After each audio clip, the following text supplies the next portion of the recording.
नमस्कार दोस्तों। तो फोर्थ सेमेस्टर में जो आपका पॉलिटिकल साइंस सब्जेक्ट है, जिसमें आपको introduction to the international relation के बारे में पढ़ना है, यानी अंतर्राष्ट्रीय संबंधों का परिचय। तो आज की इस वीडियो में हम इसके सिलेबस, इसके एग्ज़ाम पैटर्न, इसके अलावा ऐसी कौन कौन सी यूनिट्स हैं जो कि आपके एग्ज़ाम के पॉइंट ऑफ व्यू से काफ़ी ज़्यादा इंपॉर्टेंट होती है, जिन यूनिट से जनरली आपके एग्ज़ाम में क्वेश्चन पूछ लिए जाते हैं। तो आज की इस वीडियो में हम इन सभी टॉपिक्स को डिस्कस करेंगे।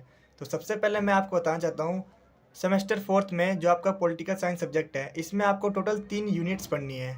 अब 3 यूनिट्स के अंदर भी काफ़ी सारे टॉपिक्स हैं जिन्हें आपको कवर करना है। तो मैं साथ ही साथ इनमें जो इम्पोर्टेंट टॉपिक है, जो इम्पोर्टेंट यूनिट है, वो भी आपको बताते हुए चलूँगा। तो जो आपकी यूनिट फर्स्ट है, इसके अंदर आपको आदर्शवाद बनाम यथार्थवाद के बारे में पढ़ना है, जिसके अंदर आप इसके अर्थ, परिभाषा और सिद्धांत के बारे में पढ़ोगे।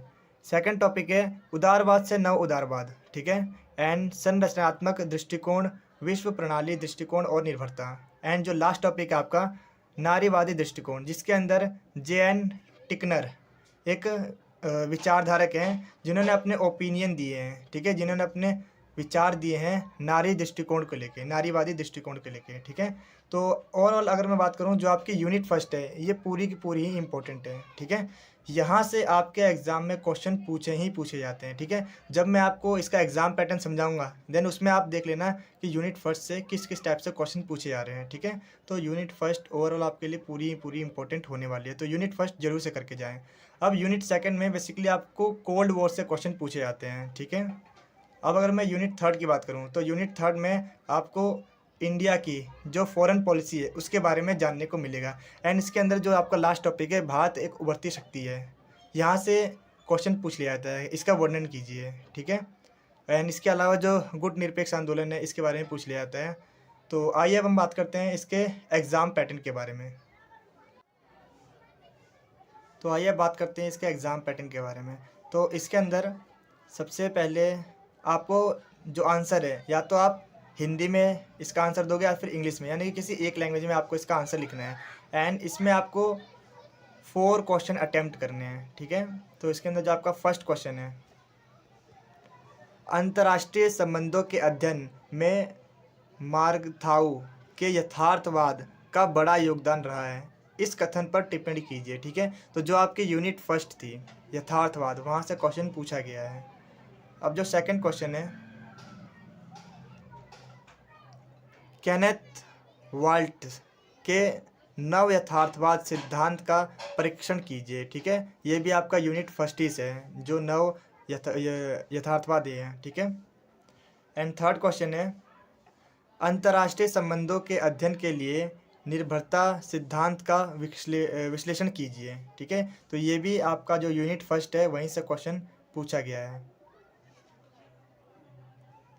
अब जो आपका क्वेश्चन नंबर 4 है, शीत युद्ध की समाप्ति के उत्तरदायी कारकों एवं अंतर्राष्ट्रीय राजनीति पर उसके प्रभावों का आलोचनात्मक मूल्यांकन कीजिए। तो ये आपका जो यूनिट सेकंड है, वहाँ से पूछा गया है, कोल्ड वॉर से रिलेटेड क्वेश्चन पूछा गया है, ठीक है। एंड फिफ्थ क्वेश्चन है, देतांत क्या है, देतांत के उदय के कारणों की विवेचना कीजिए, ठीक है।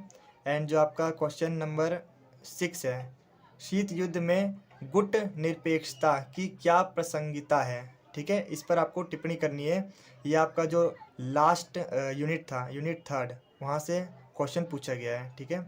अब जो क्वेश्चन नंबर 7 है, शीत युद्ध काल में विश्व राजनीति में भारत एक उभरती शक्ति है, ठीक है। ये मैंने आपको बताया था, यहाँ से क्वेश्चन पूछ लिया जाता है। जो यूनिट थर्ड है, यहाँ से ये क्वेश्चन पूछा गया है, ठीक है, इस पर टिप्पणी करनी है। एंड लास्ट क्वेश्चन है, जिसमें से आपको कोई 2 क्वेश्चन अटैम्प्ट करने होते हैं, ठीक है। विदेशी नीति में निर्धारक तत्व और विश्व व्यवस्था उपागम। एंड लास्ट है थर्ड है जटिल अंतर्निर्भरता। एंड लास्ट है नारीवादी दृष्टिकोण, ठीक है। तो ये इसका एग्ज़ाम पैटर्न है। मैं इसके अलावा एक और आपको क्वेश्चन पेपर दिखा देता हूँ। तो आपके सामने एक और क्वेश्चन पेपर है। इसमें जो फर्स्ट क्वेश्चन है, अंतर्राष्ट्रीय संबंधों के अध्ययन के उपागम के रूप में मार्कताऊ द्वारा प्रतिपादित शास्त्रीय यथार्थवाद की विवेचना कीजिए। तो इसमें भी जो क्वेश्चन है वो आपका यूनिट फर्स्ट से पूछा गया है, ठीक है। सेकंड क्वेश्चन है, अंतर्राष्ट्रीय संबंधों के अध्ययन के नव उदारवादी उपागम में जटिल अंतर्निर्भरता के विभिन्न आयामों की व्याख्या कीजिए, ठीक है। ये भी आपका यूनिट फर्स्ट से पूछा गया है, यानी कि आप देख सकते हो यूनिट फर्स्ट से जनरली आपके 2 से 3 तो क्वेश्चन पूछे ही जा रहे हैं, ठीक है। एंड थर्ड क्वेश्चन है, अंतर्राष्ट्रीय संबंधों के अध्ययन में J.N. टिकनर द्वारा प्रतिपादित नारीवादी उपागम पर आपको निबंध लिखना है। ठीक है, ये जैसे कि आप इसमें देख सकते हो 3 क्वेश्चन यूनिट फर्स्ट से पूछे गए हैं। ठीक है, तो काफ़ी ज़्यादा इंपॉर्टेंट है यूनिट फर्स्ट, उसे अच्छे से करके आना। एंड क्वेश्चन नंबर 4 है, शीत युद्ध का क्या अर्थ है?